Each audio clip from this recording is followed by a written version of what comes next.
Então, bom dia a todos. Vamos dar início à qualificação de doutorado da aluna Letícia Gabriela Eli. O título do trabalho é Aplicação do Balanço Térmico para Análise de Desempenho Térmico de Edificações.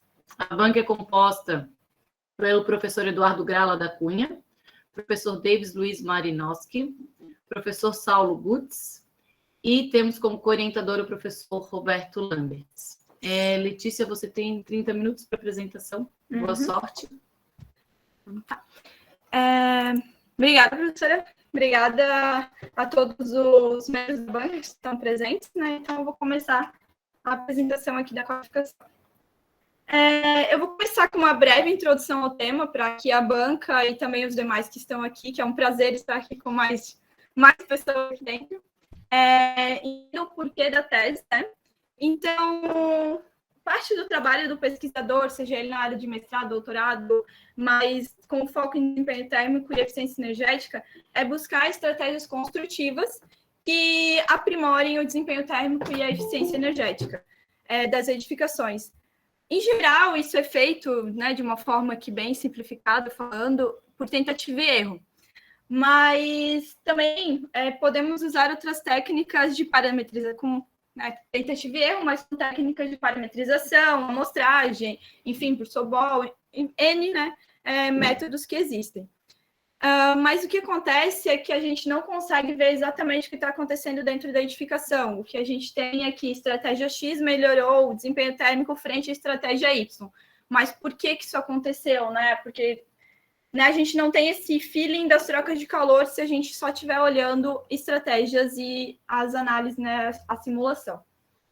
Então, encontrar essas melhores soluções de projeto, elas acabam sendo uma forma de otimização das edificações. Mas, para otimizar as edificações, a gente também tem vários métodos que a gente pode empregar. E um dos métodos, né, a gente vai começando ali, né, como eu falei, por tentativa e erro, a gente faz parametrização e etc. para chegar nessa otimização. Mas antes dessa etapa, a gente também pode aplicar outros métodos que vão nos dizer o que exatamente a gente precisaria melhorar ali dentro da edificação. Um dos métodos mais conhecidos é o análise de sensibilidade, onde você vai ter a variação de N parâmetros, né, da cobertura, parede externa, absortância, área de vidro, área de ventilação, e você vai ter o resultado, né, de cada uma dessas variações no indicador de desempenho térmico. Só que essa análise de sensibilidade, por ela estar condicionada aos parâmetros de entrada que você está colocando ali dentro dessa análise e ao indicador final, ela acaba estando condicionada tanto a essa amostragem quanto a esse indicador. Então, por exemplo, eu estou analisando variações de parede, cobertura, piso, enfim, para uma edificação, faço análise de sensibilidade e analiso o que é esse impacto no PHFT. Ali ele me diz que a cobertura é algo que impacta bastante para essa edificação. Se eu pegar essa minha resposta da análise de sensibilidade, que está condicionada ao PHFT, e acabar analisando a carga térmica, né, nas variações que eu fizer na cobertura, pode ser que essa resposta ela não seja tão assertiva. Então, acaba que a análise de sensibilidade está condicionada sempre a um indicador. Mas qual método não estaria condicionado a um indicador, né? Um desses métodos é as trocas de calor, porque aí você vai estar condicionada a uma carga que entra e sai, mas esse calor que está passando pelos elementos construtivos. Então, ele vai estar mais condicionado à sua edificação, ao seu caso base, do que a um indicador final. E, a partir disso, você consegue explorar N indicadores e N outras análises, né? E, por fim, tem a questão do custo operacional. Uma análise de sensibilidade, ela tem centenas, às vezes milhares de simulações.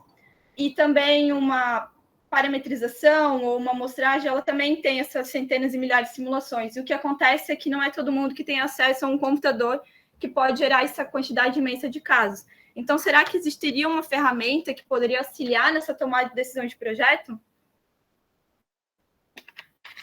Então, essas perguntas são algumas que eu já fiz desde o meu mestrado, eu venho fazendo, e agora na tese eu estou começando a explorar mais, né? E daí tem a pergunta central, que é possível o desenvolvimento de um método para análise de desempenho térmico de edificações a partir das trocas de calor entre superfícies do ambiente interno? Então, esse método seria o balanço térmico. Só falando aqui dos objetivos agora, o meu objetivo geral da tese é o desenvolvimento de um método de otimização do desempenho térmico de edificações com base no balanço térmico do ambiente e das superfícies. Eu vou deixar bem claro que a minha tese ela é toda construída, desenvolvida em cima de simulação computacional. Então, tudo que eu vou desenvolvendo, no final, é um método que vai ser usado com simulação computacional de backup, né? de uso. Os específicos o primeiro é analisar o balanço térmico por convecção e identificar maneiras de utilizá-lo na tomada de decisão de projeto, com foco na melhoria do desempenho térmico da edificação. Identificar as variáveis de saída do programa Energy Plus relacionadas ao balanço térmico nas superfícies, com base nas 3 formas de transferência do calor, então a convecção, a condução e a radiação. Através do balanço térmico, verificar os pontos da edificação mais suscetíveis às trocas de calor. E, por fim, desenvolver uma interface capaz de apresentar o balanço térmico da edificação e identificar modificações a fim de aprimorar o desempenho térmico. Então, para chegar nesses objetivos, esse trabalho ele foi, digamos que, dividido em 3 etapas. A primeira etapa, ela explora o balanço térmico no ar, que é o balanço térmico por convecção, para verificar os resultados obtidos na análise de desempenho térmico de uma residência. Aqui, então, é verificada a necessidade de entendimento em detalhes do balanço térmico. Depois, na etapa 2, a partir do balanço térmico na superfície, que envolve as 3 formas de transferência do calor, é possível determinar o que é necessário modificar na edificação para aprimorar o desempenho térmico. A otimização é realizada de maneira direta nos pontos identificados dentro do balanço térmico.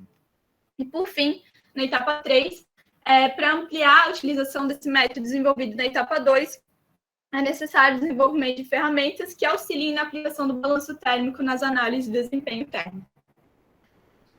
Eu vou trazer aqui, então, cada uma das etapas. A primeira dela, como eu acabei de falar, é o balanço térmico no ar do ambiente. A principal pergunta que eu tive nessa primeira etapa foi: de que forma o indicador de desempenho térmico influencia na tomada de decisão? Então, essa pergunta, ela acaba sendo fugindo um pouco do que eu acabei de falar, de toda a tese. Mas o que acontece? Essa etapa eu desenvolvi, ela vem parte no meu mestrado. No primeiro ano de doutorado, eu acabei me amadurecendo mais nesses resultados e trabalhando mais no balanço térmico. E foi ali que foi plantada, vamos dizer assim, a semente para o restante da tese. Então, ela é algo muito importante em toda a etapa da minha tese. Por quê? Porque depois ela vem essa segunda pergunta que eu busco responder, que o balanço térmico por convecção, ele pode auxiliar no entendimento e na variação do desempenho térmico? Então, essas foram os dois principais questionamentos que eu tive nessa primeira etapa. Uma coisa importante que eu não falei, quando eu falei das 3 etapas, é que a ideia é que cada uma dessas etapas ela seja um artigo da minha tese. Então, essa primeira etapa ela já tem um artigo publicado na Energy Buildings, ele foi publicado em 2021. Então, ela já é uma das etapas que tem esse paper, né? As etapas dentro da etapa é a definição dos indicadores de desempenho térmico a serem adotados. Então, eu adotei conforme a NBR 15575, a versão do texto que a gente tinha na época, né? A gente vinha trabalhando com o texto naquela época, então foi aquela versão.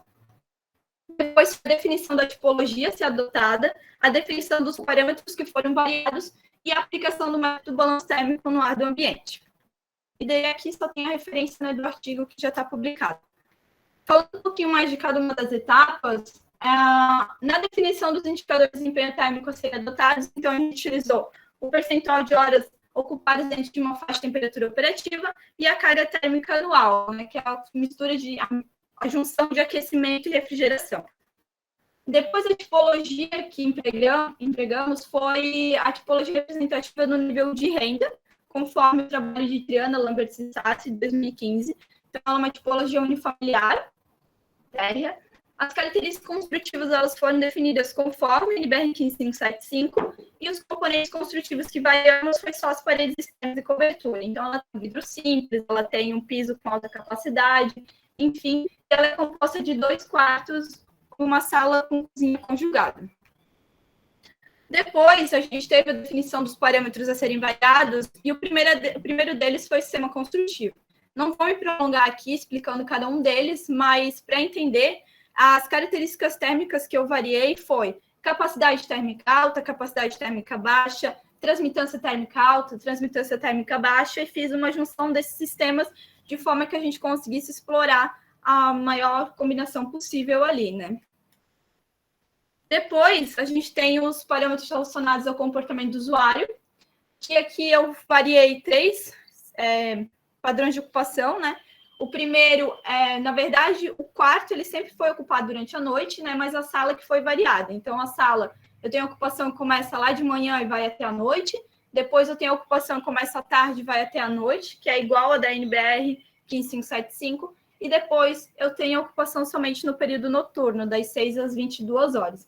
Então, conseguiu varrer bem ali o espectro de ocupações e conseguimos ter umas respostas bem interessantes no quesito desempenho térmico aqui.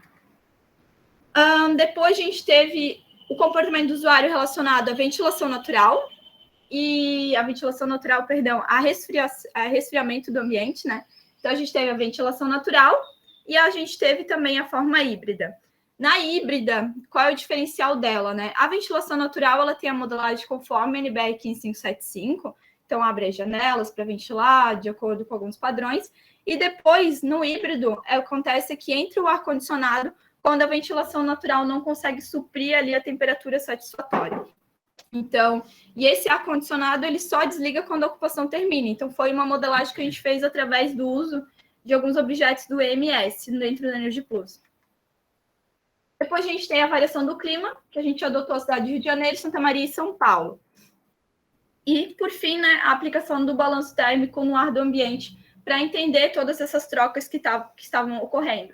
Então, falando de uma forma simplificada aqui do balanço térmico no ar do ambiente, o que ele vai me mostrar? Cada uma das superfícies, pessoas, equipamentos, iluminação, vão emitir alguma forma de calor ou, né, transferir calor para o ar do ambiente. Esse calor que está no ar do ambiente, ele é retirado, seja por ar-condicionado ou pela ventilação natural.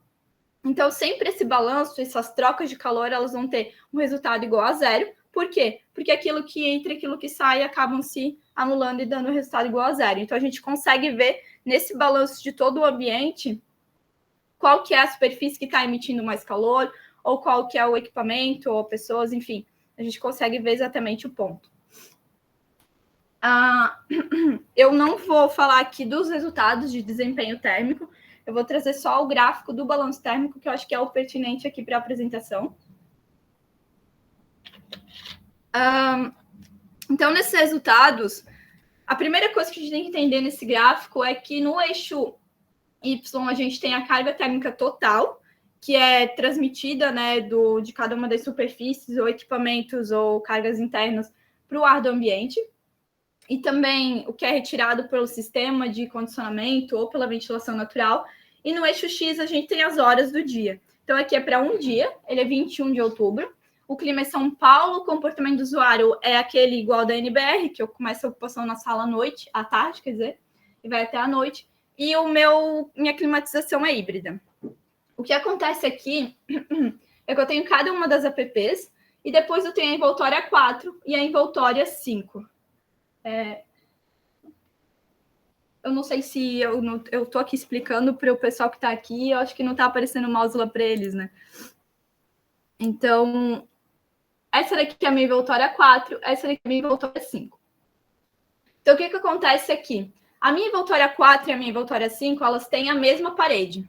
É uma parede com alta capacidade e transmitância térmica baixa. Mas na minha envoltória 4, a minha cobertura, ela tem alta transmitância e alta capacidade, enquanto na 5 ela tem alta capacidade térmica e baixa transmitância. Então, ela tem um isolamento na cobertura. E a gente consegue ver aqui que as trocas de calor que acontecem pela cobertura, que é o vermelhinho, né? Elas são bem mais significativas aqui na envoltória 4 do que na envoltória 5. Daí você pode me dizer, né? Mas aqui a gente sabe, porque a gente só tem uma variação, né? Então acaba sendo bem lógico isso, que ia ter uma maior troca.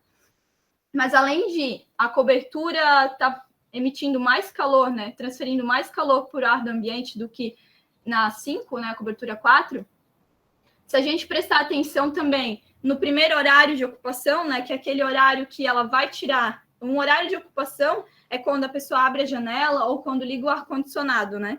Então, a gente consegue visualizar que na envoltória 4, o ar-condicionado ele tem que tirar muito mais carga térmica do que na envoltória 5. A mesma coisa, né, para a parte de ventilação natural. Então, isso acaba impactando na carga térmica, acaba impactando no PHFT, enfim, em todos os indicadores que a gente tem que avaliar. Então, o que acontece é que o balanço térmico ele acaba dando essas respostas para a gente. Aqui a gente só teve um sistema variando, mas se a gente tivesse outros sistemas e tivesse que analisar o que está acontecendo ali naquele ambiente, ficaria muito mais claro. Uma coisa que, enquanto que, digamos assim, o balanço pelo ar do ambiente, ele consegue dar essas respostas para a gente ainda não consegue ter todas as respostas, né? Como, por exemplo, se a gente olhar o piso, que é o rosinha mais claro, aqui não ficou muito nítido, porque a refrigeração ficou com uma cor bem parecida. Mas a gente olha o piso aqui, esse rosinha aqui, ele está transferindo algum calor para o ambiente. Mas daí entra o questionamento, né? Esse calor que ele está transferindo, por que que é? Porque o solo está transferindo calor para o componente que está transferindo para o ar do ambiente? Ou é a radiação solar que está incidindo no piso e está transferindo para o ar do ambiente? Ou ainda pode ser outra questão. Então, isso que acaba que, a partir do balanço térmico por convecção, a gente vê a necessidade de analisar as outras 3 formas, né? As outras 2 formas de transferência. Então, aí entra a etapa 2. As principais perguntas da etapa 2 são: é possível analisar a forma mais detalhada das trocas de calor entre as superfícies e o ambiente? O Energy Plus, né, fornece a necessidade de saída para a gente? E a partir do balanço térmico na superfície, é possível otimizar o projeto de edificação do ponto de vista de desempenho térmico? Então, para tentar responder cada uma dessas perguntas, eu fiz algumas etapas aqui para essa parte da tese. A primeira delas é verificar esses dados de saídas dentro do Energy Plus. Depois, definir as variações que eu vou fazer no caso base, né? Depois vai ter a análise das trocas de calor, reunindo as 3 formas, e depois otimizar um projeto tanto de uma forma pontual quanto de uma forma, né, mais otimizada ali por fronteira de Pareto. Estou falando de cada uma das etapas. A primeira delas aqui é verificar os dados de saída. Se a gente olha a documentação do Energy Plus, a gente vê esse desenho aqui, que aqui ele mostra as trocas de calor na superfície externa e aqui ele mostra as trocas de calor na superfície interna. A tese eu vou focar na superfície interna. Então, quais são as parcelas que ele traz? Ele traz praticamente todas as parcelas que a gente precisa analisar, né? Que é a radiação solar, a radiação de onda curta das cargas internas, a radiação de onda longa que troca entre as superfícies, radiação de onda longa das cargas internas, a convecção que tem ali na superfície, a condução que passa, né, pelo componente. Então, todas essas parcelas ele me fornece. O que a gente tem que fazer é definir exatamente quais são os outputs que a gente vai tirar da simulação e como eles se encaixam, para que todo esse somatório aqui ele seja realmente igual a 0. Depois tem a definição da variação dos casos base. Primeira delas é a tipologia. Então, eu vou trabalhar com uma tipologia unifamiliar, que eu já usei na etapa 1, e depois uma tipologia multifamiliar. Ambas as tipologias, elas são do trabalho da Triano, Lamberts e Sassi, de 2015, e são representativas, né, do nível 1 de renda. As características construtivas, elas vão ser definidas, então, conforme a indicação de referência do procedimento de simulação da 15575. Depois teve as variações climáticas. Eu adotei Santa Maria, São Paulo, Rio de Janeiro e Belém para a tese, para conseguir ter cidades bem distintas do ponto de vista climático, do ponto de vista não só das temperaturas, mas de ventos e radiação, então fosse algo bem distinto entre elas. Depois eu adotei variações no comportamento dos usuários. Na etapa 1, eu não trouxe aqui, mas na etapa 1 a gente conseguiu verificar que o comportamento do usuário tem uma influência bem significativa no desempenho e no indicador que a gente está utilizando, então a gente ainda quer continuar estudando mais essa variação. Então, a gente teve os padrões de uso e ocupação, eles são iguais à etapa 1, então eu não trouxe aqui, mas o comportamento relacionado à refrigeração, ele é igual à etapa 1, mas mudam alguns critérios, porque agora eu vou adotar o procedimento, né, que foi publicado na NBR 15575. As análises, então, das trocas de calor que ocorrem pelas 3 formas, eu vou dividir em 3 passos. O primeiro é verificar qual superfície que transfere mais calor por convecção ao ar do ambiente. Depois, analisar para essa superfície qual a principal troca de calor e depois determinar quais pontos devem ser otimizados na edificação.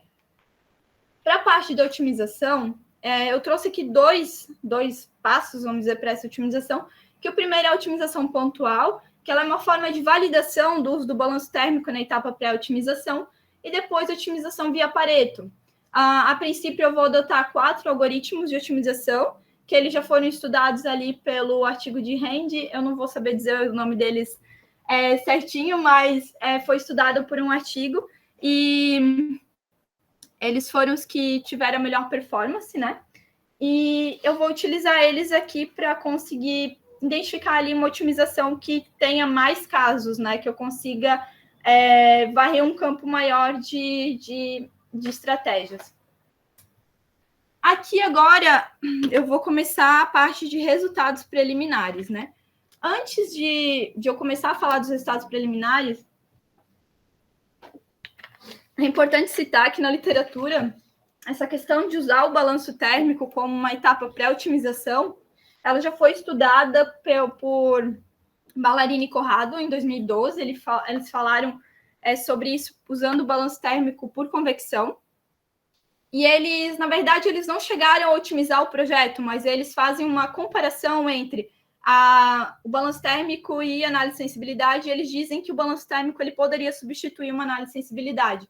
Então, na minha tese, isso acaba sendo algo que eu trago na literatura e acabo comentando, porque realmente no balanço térmico você consegue ver o que está sendo mais sensível ali para aquelas trocas de calor e, consequentemente, no desempenho térmico ou na eficiência energética ali relacionada à climatização, por exemplo. Mas agora, falando dos resultados, inicialmente eu vou comentar aqui sobre o gráfico, né, porque ele tem bastante informação. Então, assim, no eixo X, a gente tem as trocas de calor por convecção que ocorrem. Então, eu tenho 2 meses aqui, né? Eu tenho calor, eu botei em dezembro, e frio em junho. Isso é São Paulo para a sala, né? E no eixo Y, eu tenho o somatório das demais trocas de calor. Então, aqui eu tenho convecção, e aqui eu vou ter condução, radiação de onda curta por iluminação, radiação de onda curta pelo sol, radiação de onda longa, que são as cargas, e radiação de onda longa que vem das superfícies. É importante destacar aqui também, deixa eu ver se eu consigo trazer meu mouse para outra tela. Não. O que acontece aqui é que, assim, ó, cada um dos sinais, né, que está nesse gráfico. Se a convecção ela é negativa, indica que a superfície ela está transferindo o calor para o ar do ambiente. Se a condução for negativa, o elemento está transferindo o calor da superfície interna para o seu interior. Se a radiação das superfícies, né, a radiação de onda longa que vem das superfícies, ela for positiva, significa que a superfície está absorvendo a radiação que vem das outras superfícies. As demais radiações, elas são sempre positivas. Então, o que a gente começa a perceber aqui nesse gráfico? Que no verão, praticamente todas as superfícies, elas estão transferindo calor por convecção para o ambiente. Quando a gente olha o inverno, aqui tem uma linhazinha bem sutil que ela mostra o eixo 0. No inverno, praticamente todas as superfícies elas acabam roubando o calor do ar do ambiente. Então, essas são algumas das primeiras coisas que a gente já consegue ver. Focando aqui no verão, a gente vê que o forro e as paredes internas, elas são as principais superfícies que transferem calor por convecção para a sala. Depois que a gente começa analisando as demais trocas, a gente vê a condução térmica é a principal responsável por aquecer a superfície interna da cobertura, ou seja, o forro, né? Depois, por que isso acontece, né? Porque a gente tem alta emissão de radiação de onda longa, né? Que está aqui o quadradinho, a gente tem alta emissão de radiação de onda longa, e que é absorvida principalmente pelo piso, mas também é absorvida pelas outras superfícies. E E outro ponto importante, tanto para a cobertura quanto para a parede interna, é a questão da absorção da radiação solar. Para a cobertura, o forro absorve uma quantidade significativa de calor para a radiação solar ao longo do mês, mas essa absorção não é a principal fonte de calor, né? Como a gente já viu, é a questão da condução térmica. Mas, para as paredes internas, sim, essa é uma das principais formas de ela ganhar calor, tá? Aqui os eixos eles não favorecem muito, porque o eixo X ele está até menos 40, né? Enquanto que o eixo Y está até menos 100. Mas a gente já consegue ter algumas dessas respostas. Com essas questões que eu acabei de falar para vocês, a gente poderia pensar em duas estratégias, que seriam trocar a cobertura dessa edificação e também, quem sabe, botar um sombreamento, porque daí a gente conseguiria anular um pouco dessa radiação solar que entra. Só que, se a gente olha o inverno, a gente consegue ver ali que a questão de radiação solar ela é importante, porque ela está entrando radiação solar nas superfícies, né, elas estão absorvendo, e isso também acaba que esquenta um pouco esse ambiente. Por mais que precisaria esquentar mais, né, ela já ajuda a ter um aquecimento do ambiente nesse período frio. E ainda sobre o inverno, né, o forro é uma das principais superfícies que retira calor do ambiente. Então, se a gente acaba colocando um isolamento térmico, vamos dizer assim, nesse forro para esse clima, a gente conseguiria reduzir essa troca ali pelo forro. Tá. Então, chegando nessa questão da otimização pontual, que foi o que eu foquei no resultado preliminar aqui, né? Eu vi ali pelo balanço térmico, que eu trouxe só para a sala, mas eu cheguei a analisar também para o dormitório. Eu consegui ver que se eu aplicasse esse isolamento na cobertura, ele já conseguiria talvez me dar uma resposta positiva nos indicadores de desempenho térmico. E foi o que aconteceu. Em todos eles, aqui é o caso base, aqui é a alteração, né? Em todos eles eu tive uma melhora do indicador de desempenho térmico, né? Então, para o PHFT, a gente sempre quer aumentar o PHFT, para a temperatura máxima, a gente sempre quer diminuir, e para a temperatura mínima, a gente sempre quer aumentar. Então, foi o que aconteceu tanto para os APPs quanto para o H. Claro que eu fiz uma análise pontual, eu fiz para São Paulo e Rio de Janeiro na qualificação, e eu consegui também melhorar para Rio de Janeiro, mas né, já dá para a gente ter uma ideia de que o balanço térmico ele pode ser utilizado na fase pré-otimização.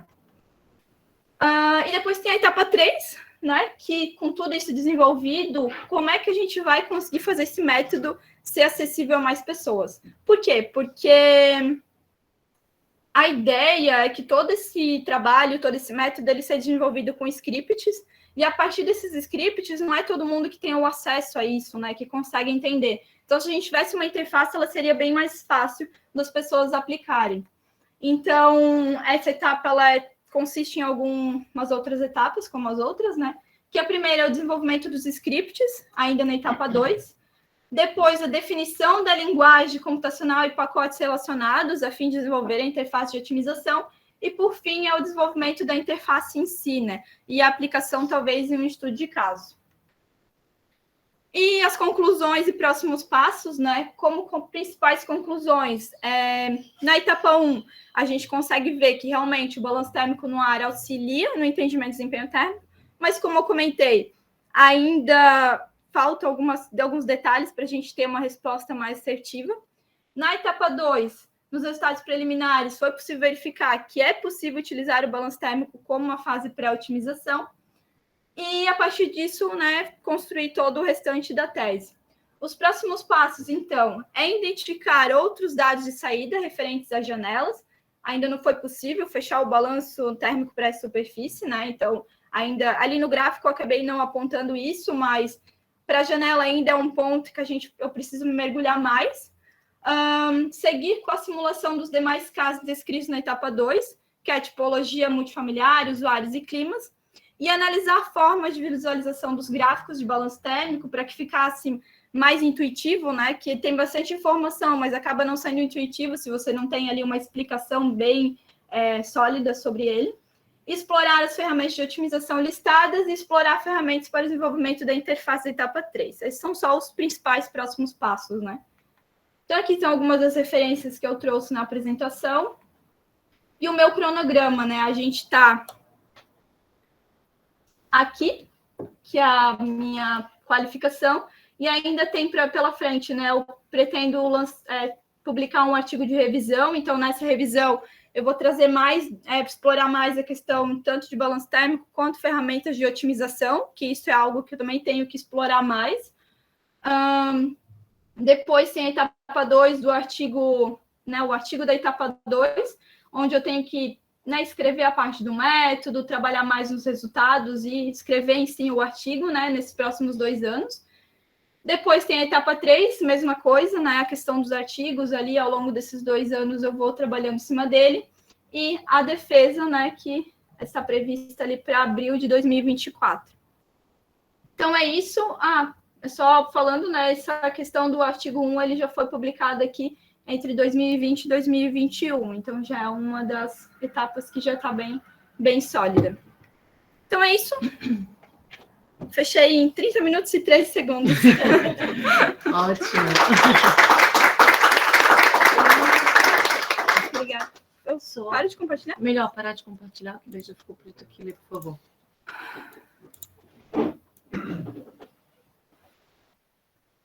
Acho que gravar tem que continuar gravando. Sim, mas ele parou de gravar, não sei por quê. A Amanda tá gravando? O Marcelo tá gravando. Tá, ótimo. Para continuar gravando. Pode. Por favor, Marcelo. Tem que continuar gravando.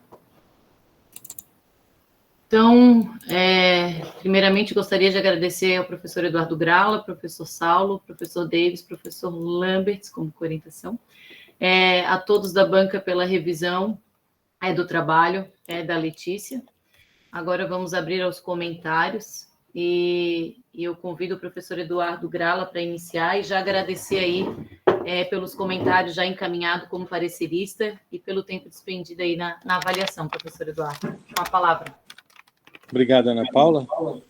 Agradeço Ana Paula, Lamberts e a Letícia pelo convite. É uma satisfação muito grande estar participando da acadêmica aí do programa de doutorado da UFSC.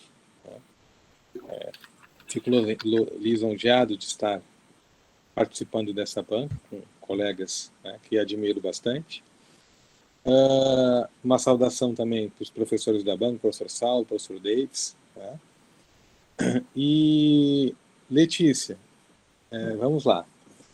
Eu tenho um aspecto assim que está por detrás do teu texto, que para mim talvez seja uma das questões que mais me chama a atenção do ponto de vista da abordagem do trabalho. Tá? Eu entendo a envoltória do edifício, tá, como um sistema onde um elemento construtivo interfere no desempenho de todos os outros. Certo? Dentro dessa ótica, os fluxos térmicos nos permitem fazer análise e também nos permitem fugir um pouquinho daquela ideia que existe receita de bolo. Porque tu pode ter várias soluções ótimas no teu envelope. Tá? Tu pode ter daqui a pouco um processo de otimização, a cobertura um pouquinho mais isolada, com uma outra cor de parede e o piso menos isolado. Tu pode ter daqui a pouco a cobertura um pouquinho menos isolada, a parede mais clara, o piso mais isolado. Existem vários caminhos que levam a Roma. Tá? Tu pode daqui a pouco ter o prédio super bem isolado e virou ele para o oeste e acabou com o prédio.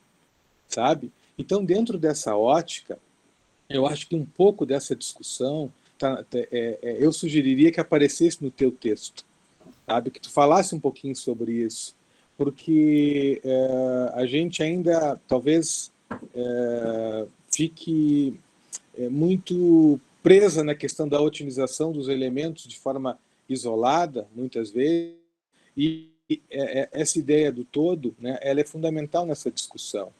E veja, isso que eu estou dizendo agora, eu estou te dizendo também, porque agora eu vi que tu disseste, bom, na etapa 2 eu vou pegar o elemento que tiver daqui a pouco o menor desempenho em termos de fluxo térmico e vou otimizar ele. Ok, tu vais daqui a pouco chegar numa solução ótima, otimizando aquele componente, mas tu poderia chegar em outras soluções ótimas, otimizando outras coisas. Então, ou seja, eu acho que a questão dos fluxos térmicos nos permitem entender essa abordagem da envoltória como sistema, nos permitem aprender mais, abrir a caixa preta, que eu acho que o teu trabalho vai trazer isso, e a construção da ferramenta é muito importante, né?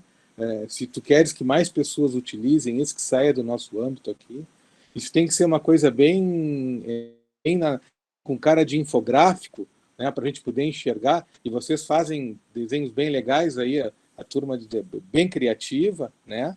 Mas a gente não pode perder essa ideia, né?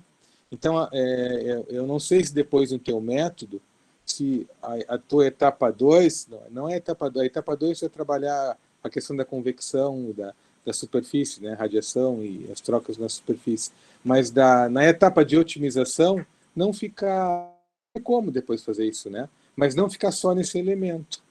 E até daqui a pouco tu vai ter 2, 3 soluções ótimas, e daqui a pouco tu mostra os fluxos térmicos dessas soluções ótimas, e aí o cara vai ver o que vale mais a pena, vai investir mais aqui, ali, pô, daqui a pouco mudei a cor aqui, diminui o isolamento, tá?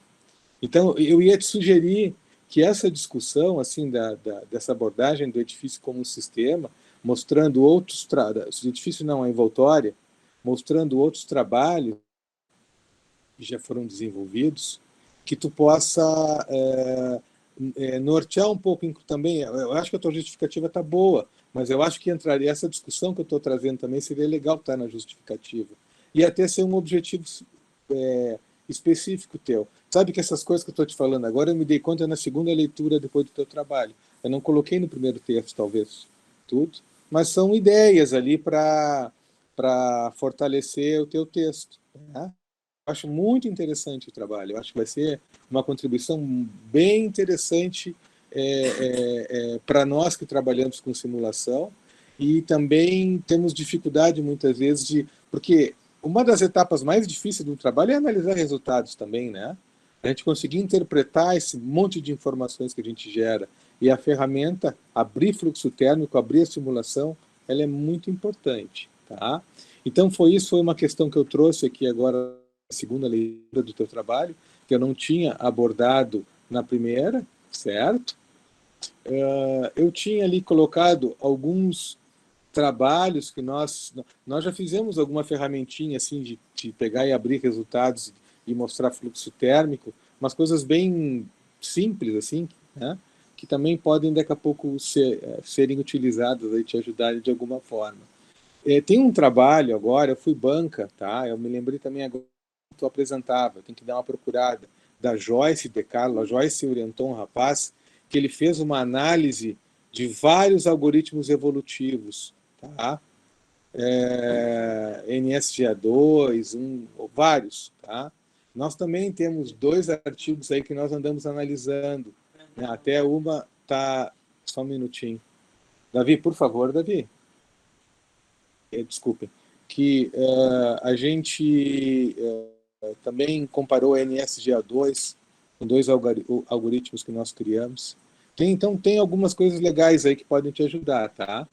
O próprio paper ali do Rensing ali também é bem bom.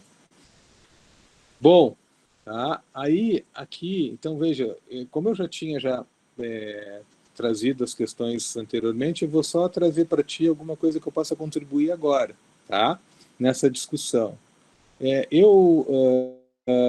Então, agora, com relação ao método, tá? Eu estou sugerindo que dê uma pensada nesse ponto de não otimizar só o componente que está apresentando problema, buscar uma outra estratégia também, ou otimizar ele e fazer uma otimização de tudo e verificar se tu vai chegar em outras soluções ótimas, diferentes daquela solução que tu otimiza só ele, enfim, alguma coisa assim, tá? Eu acho 18 graus uma temperatura muito baixa para trabalhar a questão de aquecimento, tá? Porque se tu está trabalhando no intervalo do conforto adaptativo para fazer a discussão lá do percentual de horas, né, que está aqui em 575, tu vais ver aqui que, por exemplo, aqui vamos pegar até os climas ali mais para cima, mais quentes, né, que tu aplicar a equaçãozinha da temperatura neutra, mais 3,5, menos 3,5, 21 graus, 21,5, 22 já é frio. Então, não sei, sabe? Tem que eu acho que seria dar mais uma estudada se 18 graus, né, é a temperatura ideal, assim, bater o martelo para a questão de aquecimento. Tá? Eu já tenho implicado com isso há horas, o Lambert já me escutou outras vezes, o saco. Né? A turma aqui que passa frio reclama. A gente já teve que responder essa pergunta algumas vezes já também sobre a questão da temperatura, né? Eu só, né, complementando ali, eu citar o trabalho da Grace Ramos, que ela viu, assim, que tem temperaturas tanto bem baixas quanto altas, então é uma coisa, assim, que é uma variação bem grande dentro da questão de aquecimento, né? Exatamente. Eu acho que o limite da temperatura operativa de aquecimento seria um bom valor, né, para trabalhar. Né? Ficaria de acordo até com o método que você está trabalhando aqui em 575. Né? Vou pensar a respeito. Isso. Tá, eu acho que carece de dar uma pensadinha. As minhas questões são essas, tá? Eu acho que o trabalho, ele tem, assim, enquanto agora de qualificação, né? Ele tem todas as características necessárias para ir em frente, né? Mas talvez a minha sugestão é dar uma pensada nessa questão do edifício, a envoltória enquanto um sistema, e ver de que forma isso pode organizar o pensamento, tanto do texto quanto do método, se isso dá alguma contribuição nas discussões posteriores e nas escolhas que tu vai fazer depois em termos de otimização. Tá? Então, conforme a Ana Paula pediu, de forma bem objetiva.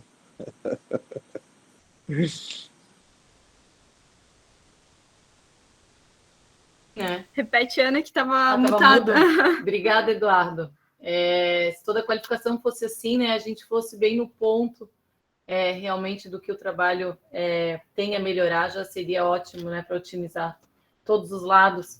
Mas todas as suas contribuições do parecer foram muito, vamos dizer, excelentes aí para contribuir para o aprimoramento do trabalho como um todo.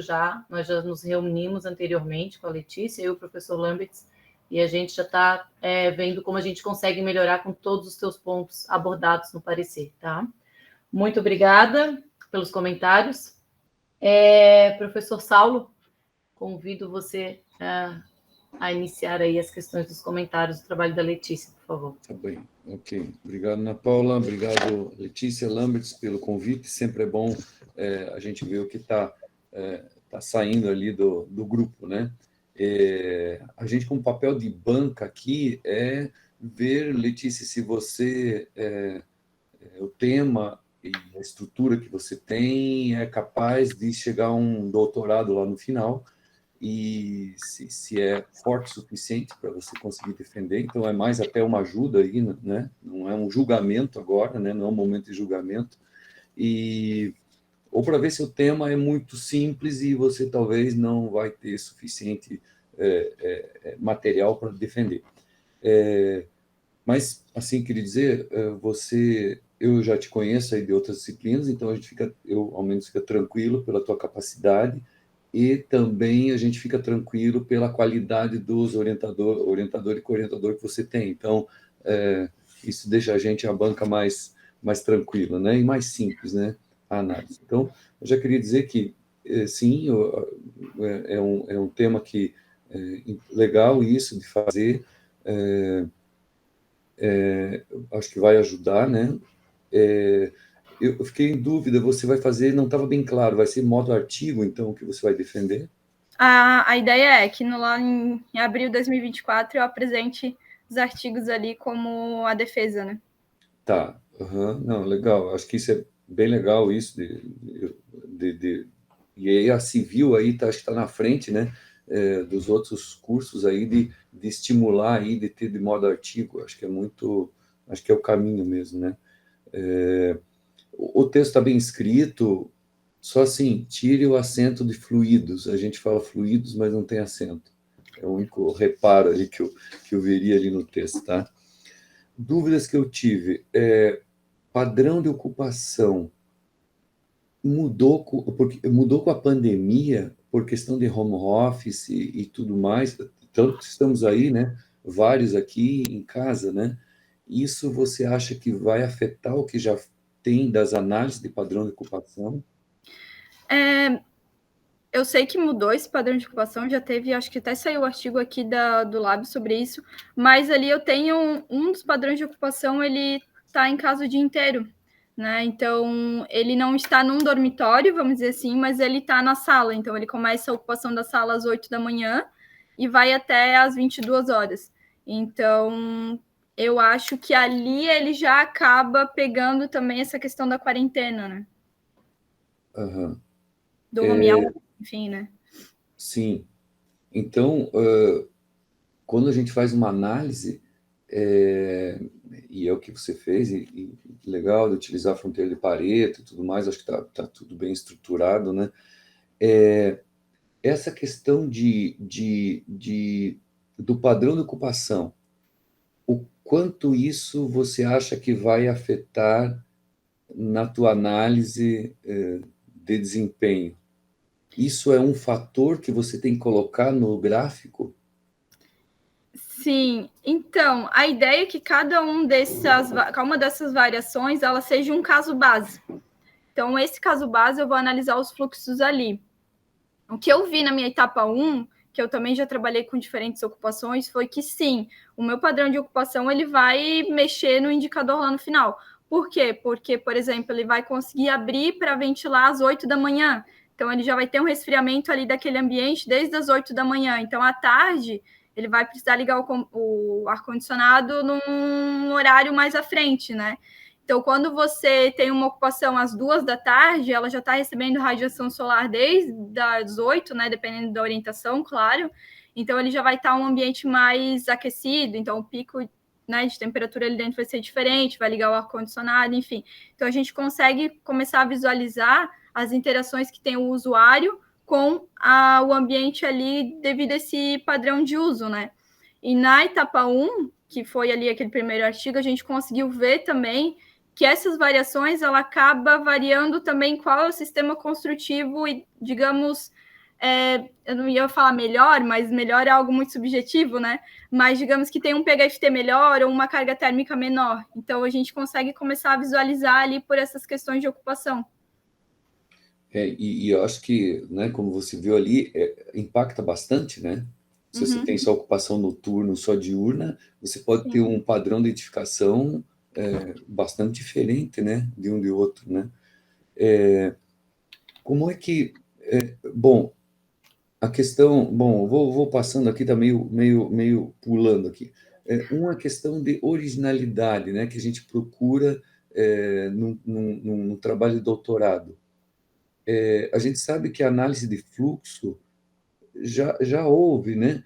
Eu não sou especialista em simulação do Energy, mas eu sei que isso já é um valor que você tem acesso, né, aos fluxos, né? Eu lembro até a Juliana e o Eurico lá, que a gente fez, a gente também fizemos analisar ali a questão do fluxo, que incidia da janela do calor em cima no piso e tudo.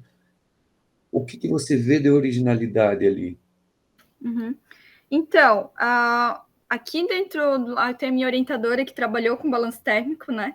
Então, foi um artigo de alguns anos já, só que ali naquela época, o Energy Plus, ele fornecia os dados referentes ao balanço térmico por convecção, ele não dividia por cada superfície, né? Por exemplo, isso eu estou só falando aqui da parte de convecção, no caso, né? Ele não dividia por superfície. Então, ali no meu mestrado, eu comecei a trabalhar mais dividindo por superfície, e obtendo esses dados de saída e vendo, não, tá fechando, estou pegando todos, o que está faltando. Então, fui trabalhando mais nisso. Só que o que eu vi na literatura foi, sim, as pessoas já trabalharam com balanço térmico, não foi muitos artigos que eu encontrei, né? Alguns, eles trabalham só analisando radiação, mas é para outro fim, né? E o único que eu achei mais próximo do que eu pretendo fazer é um da Ballerini Corrado, de 2012, que ele analisa os fluxos, só que é convecção. E daí ele não chega numa etapa de dizer assim, ó, a partir disso eu consegui ver isso e eu vou otimizar aquilo, sabe? Ele para ali na questão da convecção. E quando eu comecei a explorar a convecção, eu comecei a ver que, como eu falei ali na apresentação, né? Eu comecei a ver que ela me dá algumas respostas, mas ela não me dá todas, né? Eu não consigo dizer se aqui o piso ele está tá transferindo muito calor por convecção para o ar do ambiente, né? Vai esquentar o ar do ambiente, eu vou precisar ligar o ar-condicionado e tirar mais carga térmica. Só que esse piso, basta mudar o componente do piso ou colocar um sombreamento na janela. Então, para mim, essa é a originalidade desse método, porque ele vai conseguir me dizer, ó, não é a radiação solar, é o componente construtivo, porque é a condução que está mandando aqui. Ou é a radiação solar, olha quanto que ele está absorvendo, entende? Claro que tem muito ainda o que explorar, porque, como o professor Grala falou, né, a edificação é um todo, então eu mexi numa coisa, eu vou influenciar em várias outras coisas, então tem muito ainda que explorar, né, da balanço térmico e o que eu vou modificar ali, mas eu vejo originalidade a partir disso. Eu já vi como que outros softwares fazem o balanço térmico, né? E muitos deles, ou eles analisam balanço térmico a partir do Energy, né? Ou eles analisam só a convecção, ou eles analisam só a condução. Então, não tem essa análise como um todo ainda, né? Eu não encontrei nada assim que fizesse isso.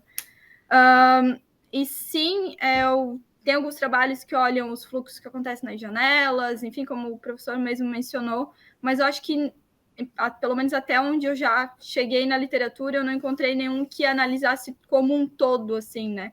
Pegasse os dados de saída, fizesse ali o somatório, visse realmente quais que precisam e ver esse detalhe, assim, né? Então, para mim, essa é a maior originalidade do trabalho. Certo. E como é que você vai fazer? Essa é uma dúvida prática. Vai ser um plugin depois que você coloca no Energy que extrai esses dados e compila eles? Não, a ideia é que na etapa 2 eu venho trabalhando já com scripts, né? No momento eu trabalho com R, mas eu pretendo partir para Python, porque daí eu consigo criar uma interface. E a ideia é que na interface seja ou um site, eu ainda não parei para pensar exatamente qual que seria o melhor formato, se fosse um executável, um site, né?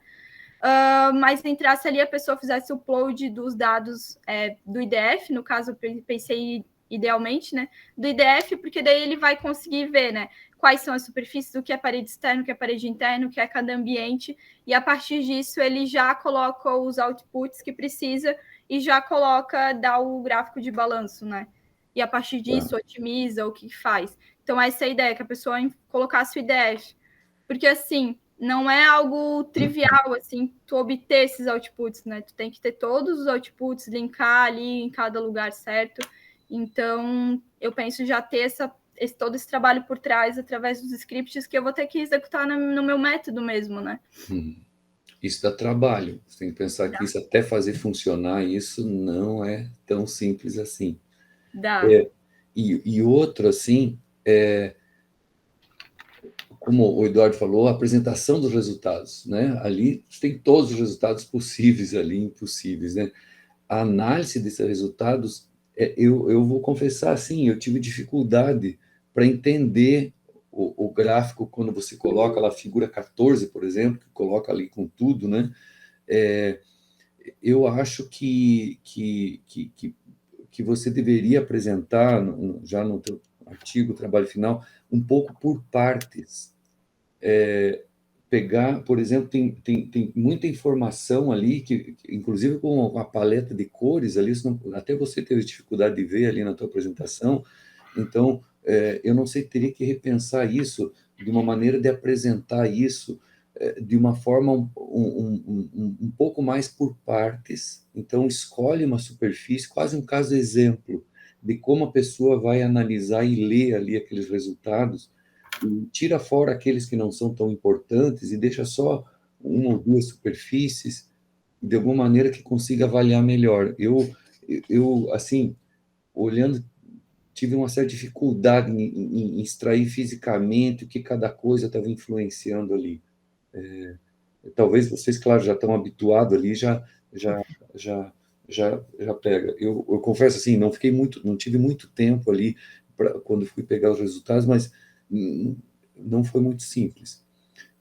Por exemplo, que era a minha curiosidade, é a questão do resfriamento noturno, porque sabe-se, né, quando você tem o isolamento, você perde o resfriamento noturno, o isolamento do forro, e isso, dependendo do teu padrão de uso, pode ser prejudicial, né? Então, como que você vai apresentar esse resultado em função, por exemplo, essa questão do resfriamento noturno, em função das horas do dia, em função do teu padrão de uso? Sim. Uhum. E lá nesses gráficos não deu para ver isso, né? Sim, no gráfico ali, como eram resultados preliminares, eu acabei focando no mensal, né? Eu já até fiz análise anual, mas a gente vê que no ano a gente perde muita coisa, né? Se fizer o balanço térmico do ano, assim, a gente perde essas variações ao longo do clima, ao longo do ano, né? Talvez para climas que não tem muita amplitude ao longo do ano dê para fazer isso, né? Mas a minha ideia é que agora, né, a partir, vamos dizer, da qualificação, eu começo a explorar também questões mais diárias, né? Então, pegar, por exemplo, o dia mais quente, mas não analisar só o dia mais quente. Analisar, tipo, 3 dias depois ou 3 dias antes, né? Para ver toda a questão de atraso, a questão de resfriamento noturno e tudo, né? Para ver como que ele está se comportando aquele caso base. Então, talvez nem isso é eu assim, da minha, talvez nem era a questão disso, mas a questão, por exemplo, de horária. Você pega, não precisa ser mais um dia mais quente, um dia típico de verão, e na questão horária, como que está ali as trocas, porque isso vai te dar resposta depois em função do tipo de padrão de uso que você vai usar. Mas é claro, isso aqui eu entendo que não era obrigatório, claro, você ter isso hoje, né? Hoje é só ideia, né? Mas uma dica, né? Que eu acho que é um bom caminho aí para seguir, tá? Então, só sobre isso, professor. Até na etapa 1, o gráfico que eu trouxe, o balanço térmico, ele é horário. Então, ali a gente consegue ver a questão ao longo do dia, quanto que ele vai tirando de carga de ventilação ou carga de ar-condicionado. Então, realmente, é uma análise bem interessante ser feita. isso. Uhum. Não, mas eu acho que eu, como banca, assim, estou tranquilo, sabe? Acho que você você tem um certo tempo, mas essa história, de repente, ver o que você vai conseguir fazer, porque essa dos script plugin ali perde tempo para fazer, né? Então, mas eu acho que você tem bastante capacidade e tem uma boa equipe aí de auxílio, né? Não só os orientadores, mas a gente sabe que é um trabalho também que outros ajudam e trocam ideias aí, e a equipe Labier é sempre bastante unida, e isso é bem legal. Tem uma equipe bem boa aqui me assistindo. Tá bom. Eu não estou vendo a equipe toda lá, mas dou um oi para todo mundo lá. Nossa, turma. Tudo bem, pessoal? Saudade já de conviver junto aí com todo mundo, né? Sim. Então tá bem, Ana, era isso. Devolvo a palavra. Muito obrigada, Saulo. Obrigada pelos comentários. Com certeza ainda vamos trocar muitas figurinhas no decorrer dos próximos 2 anos aí do desenvolvimento do trabalho da Letícia. Agora dou a palavra ao professor Davis para poder fazer seus comentários em relação ao trabalho da Letícia. Bom, muito obrigado, Ana, obrigado pela Letícia, obrigado, Ana, obrigado, Letícia, também pelo convite, né, o Lambert também. De maneira geral, Letícia, tá legal, acho que o trabalho tem o conteúdo necessário aí para uma qualificação, né, do doutorado. Já te conheço há bastante tempo, né, acho que você foi até minha aluna de graduação, uma das primeiras vítimas, né? Foi sim. Então, conheço tua competência, aí já fizemos alguns trabalhos também juntos, né? E acho que nesse sentido aí de capacidade técnica, né? Tem toda a capacidade, tem conhecimento, tem a Ana e o Lambert também, então, que são especialistas aí, né? E, bom, eu tenho algumas coisas, poucas aqui para acrescentar, acho que o professor Eduardo e o Saulo também já colocaram aí. Então, eu vou vou tentar contribuir com algumas coisas aqui no teu trabalho que eu anotei, tá? Do que eu consegui entender, né? Que às vezes a gente tem um pouquinho de dificuldade, né? Vocês estão mais na área de simulação, eu acompanho algumas coisas, mas acabo ficando mais na parte experimental muitas vezes, né? E aí a gente tem que ficar relembrando algumas coisas, né? Bom, o que eu posso falar aqui do teu trabalho, Letícia? Em relação, acho que, claro, isso vai mudar depois, mas teve algumas coisinhas ali da formatação, que acho que depois você pode olhar ali, a questão, acho que, de numeração de página, no começo ali, achei que tinha alguns probleminhas ali, começava, acho que na página, deixa eu ver aqui.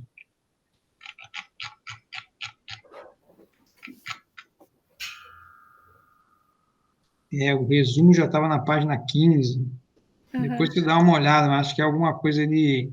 Do template da USP. De montar o trabalho, não sei, depois me confundi um pouco aqui, mas depois eu peguei pela paginação do PDF, tá? Então, só dar uma olhada nessa formatação. E alguma coisa do texto também, Letícia, algumas palavras, assim, depois você pode dar uma olhada, né? Dar uma melhorada, eu anotei aqui, depois eu te passo. Bom, na tua parte inicial ali, por exemplo, ali na página 9, né, você já fala ali sobre a fronteira de Pareto. Mas aí eu vi que depois, só lá, né, na página 22, é que você vai explicar, né, o que é. Então, eu já fiquei meio assim ali, quando eu comecei a ler, eu pensei, mas o que é isso, né? E aí eu não sei se poderia, não sei muito bem, mas eu acho que fica, para quem vai ler assim, já pegar uma coisa que não tem uma definição muito clara no início, né? Fica mais complicado. Aí não sei se talvez ou só falar depois, ou se falar, colocar uma definição breve aqui do que é no início e depois aí você detalha mais lá na tua revisão, né, sobre esse ponto aqui. Pode, se você quiser comentar alguma coisa ao longo do que eu for falando, você fica à vontade, tá? Uhum. Não, por enquanto estou só anotando. O que você acha, tá? Mas... E algumas coisas do texto aí, depois você dá uma olhada, tá? Uhum. Bom, mais à frente ali, ó, daí na página 16, uma coisa que me chamou a atenção, deixa eu achar aqui, acho que página 16 do PDF, né? O texto 16 e 17. É que tem uma parte aqui que você fala sobre o período diurno, que aí considera das 18 às 23. Aí eu fiquei pensando assim, mas das 18 às 23 já é noite, né? Por que está considerando como diurno ainda? Sim. Não sei se tem algum motivo específico para isso. Eu vou... É que aqui eu tô com o documento aberto, mas o pessoal fica vendo ali na tela da gravação. Página 16, né, professor? Acho que é isso ali, ó. O primeiro cenário, acho que é mais ou menos na meia da página, ali depois de Rodrigues 19, umas 6 ou 7 linhas para baixo, aí você diz assim, o primeiro cenário considerou a possibilidade de abrir as janelas durante as 24 horas do dia.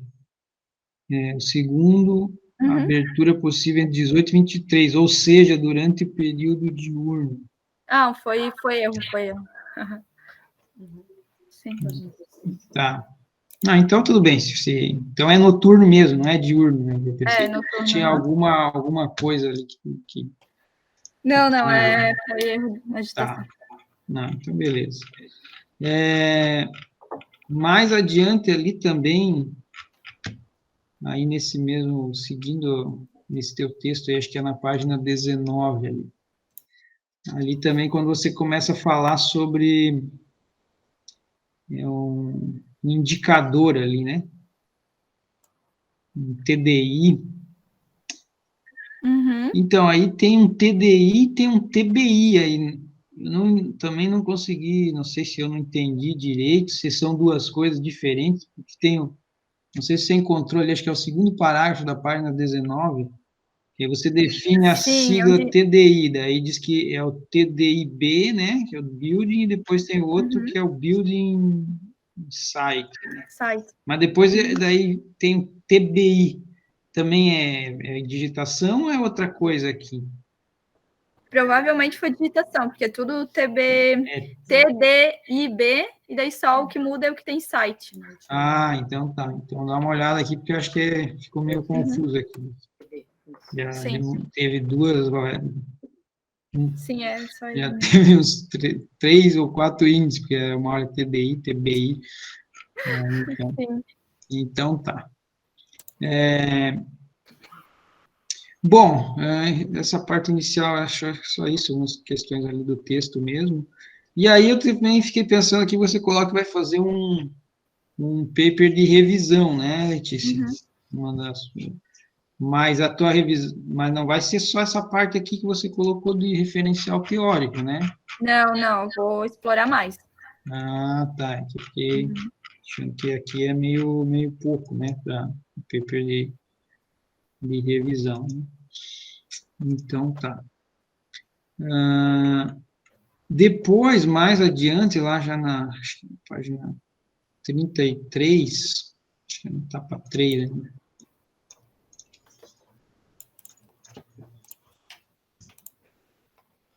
Você começa a falar dos materiais, dos parâmetros construtivos, né, das composições ali. E aí, acho que é na tabela 2 aqui. Aí eu vi que você usou como parede externa, foi uma composição com lã de vidro mais concreto. Sim, É isso, né? Acho que é o número 4 ali. Então, eu não achei muito... Não sei se você pegou de alguma referência isso. Não é muito convencional, né? Uma parede com lã de vidro e concreto externa. Tem de algum lugar que veio isso? Aqui no Brasil ainda não é muito difundido, mas já tem algumas empresas estudando essa possibilidade de usar esse material. Só que daí a lã de vidro ela não estaria exposta, né? Tipo, teria uma placa de cimentícia na frente, então que protegeria ela. Mas ainda no Brasil não é muito usual. Então, foi isso que eu pensei, se essa lã estava exposta ou não, né? Não, Tinha só mais ali, alguma coisa, né? Se vai considerar isso já ali na transmitância, na capacidade, se essa proteção tem alguma alteração ou não, né?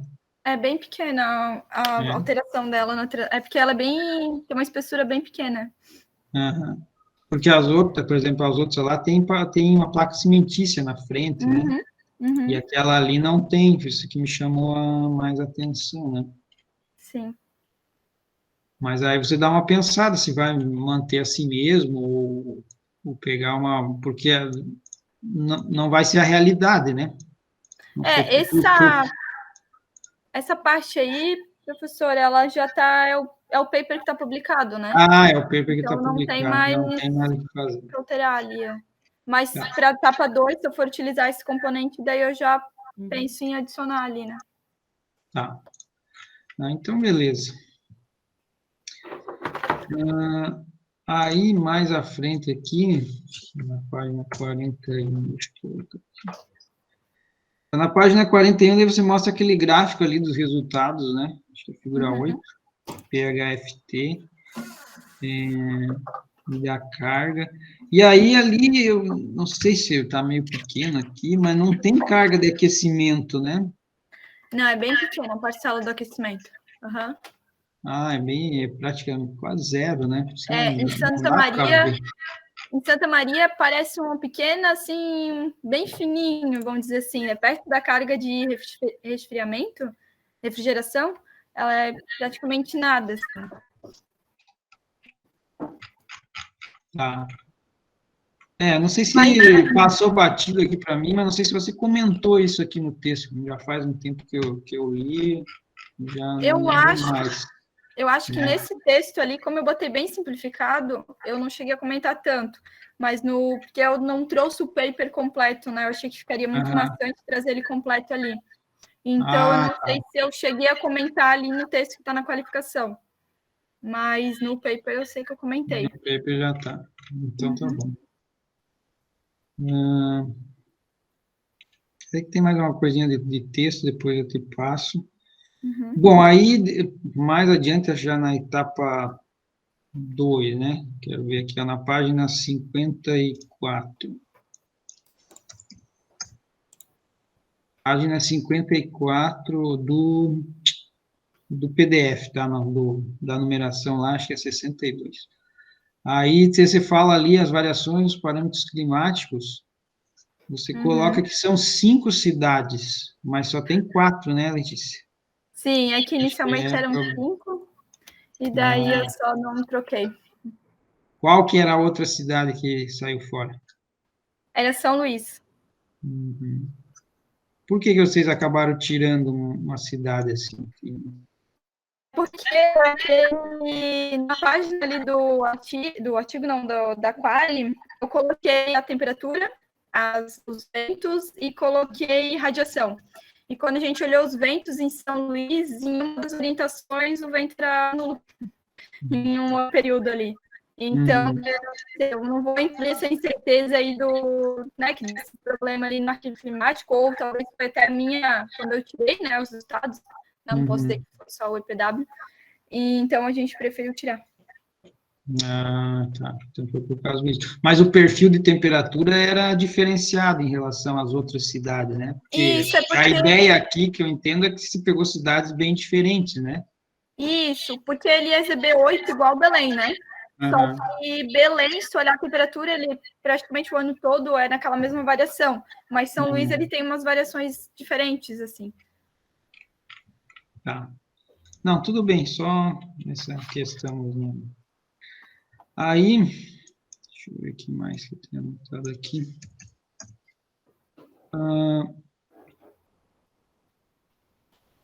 Na página 56 ali tem a figura 13, né? Essa figura é a mesma figura da figura 6? Você já tinha apresentado um padrão de ocupação, é o mesmo padrão de ocupação? É a mesma, Tá. Aí, é porque lá está num outro paper, é por isso que você está apresentando 2 vezes? Isso, Tá, e também para a pessoa, o leitor não ter que voltar lá na etapa 1. Tá, é porque eu percebi isso também na tabela 8 e na tabela 10, que para mim parece que é a mesma coisa, a informação, né? Não sei se passou alguma coisa, mas eu percebi isso, né? Que tem essas 2 figuras iguais e 2 tabelas que estão iguais também. Mas, enfim, é porque eu imagino que no texto final depois vai estar em cada paper, né? Mas aqui fica meio... Como aqui está um formato tradicional de texto corrido, assim, fica estranho. Tá.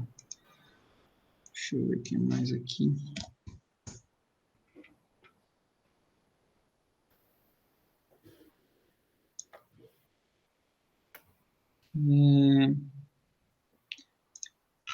Então, tabela 12, vamos ter aqui.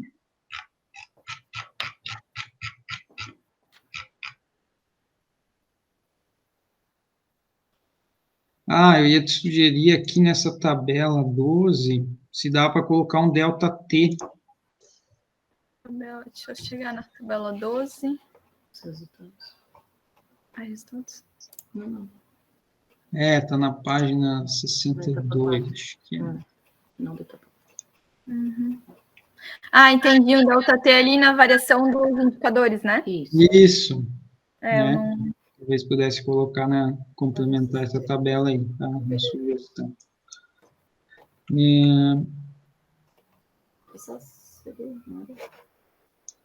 Bom, aí eu imagino também que você na etapa 3 lá você fala da interface, né? Que aí depois você vai dar mais detalhe, né? O Saulo já perguntou, assim, em prática, né? Como é que ia ser essa interface, né? Como é que ela vai apresentar os resultados, né? Mas eu imagino que aí você esse aqui vai ser um paper. Uhum. A ideia é... de otimização. Então, ainda fica em aberto aqui para ter mais detalhes, tá? Uhum. Bom, basicamente, acho que é isso, Letícia. Né? Em relação ao teu cronograma ainda aqui, né, você já tem um paper publicado e está previsto mais um de revisão, mais 2 ainda. Eu, assim, honestamente, acho que é bastante paper ainda pela frente, né? Você tem uns, não sei como é que está o andamento dos outros, mas 20 meses vai fazer 3 papers, né? Sendo que um é de revisão.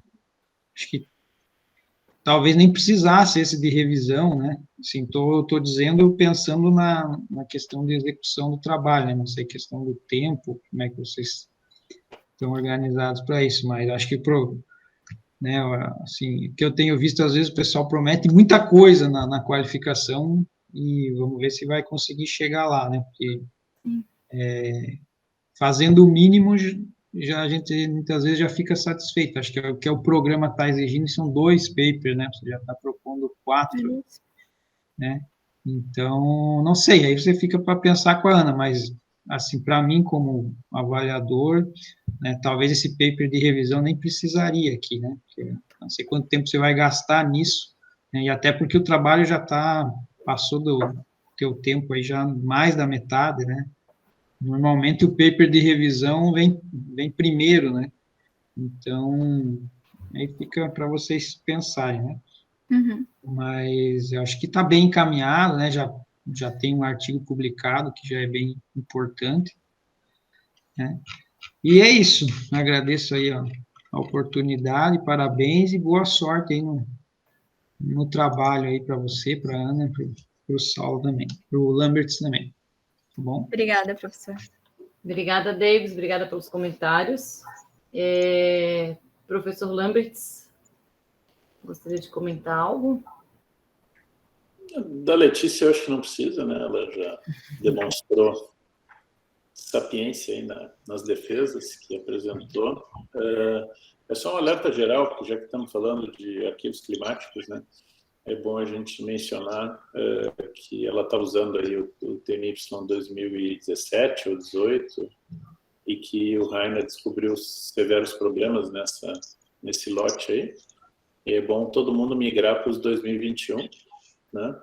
E mesmo nos 2021, dos 570 arquivos que o Drew disponibilizou, uns 240 dá para usar tranquilos, né? Mas não são todos. Então, é mais para que a gente tenha uma plateia assistindo, todo mundo que está com arquivo climático, pense em mudar para TNY 2021. Mas da Letícia, assim, o trabalho em si eu acho maravilhoso, o balanço, como eu brinco com o Saulo sempre, balanço é tudo, né? E essas visualizações que a gente começou a ter aí, é um sonho antigo, né? Começou com a Ana e a Letícia evoluiu bastante, e a gente imagina que é algo que possa até, no futuro, vir a ser incorporado no Energy Plus Default, até, né? Enfim, tem várias formas. Mas eu acho que o mais importante dela não é desenvolver software, é desenvolver o conhecimento, né? Como lidar com a informação que, sim, já existe, né? O Saulo falou, ela já tem lá dentro, então a inovação é realmente a forma de usá-la, né? Eu acho que aí é que está o pulo do gato, como ela colocou, né? Mas agradeço muito aos comentários, né, do Eduardo, do Saulo, do Davis, bastante coisa interessante para a gente pensar um pouco também. Da Letícia. Obrigado. Obrigada, Lamberts. Obrigada à banca pelos comentários. Vamos avaliar todos e tentar incorporá-los e respondê-los. Olha só que bom! Abro a palavra para a plateia, caso alguém queira comentar alguma coisa, alguém queira sugerir ou abrir algum comentário. Nada? Depois eu tenho as sugestões. Depois vocês mandam por e-mail, então tá.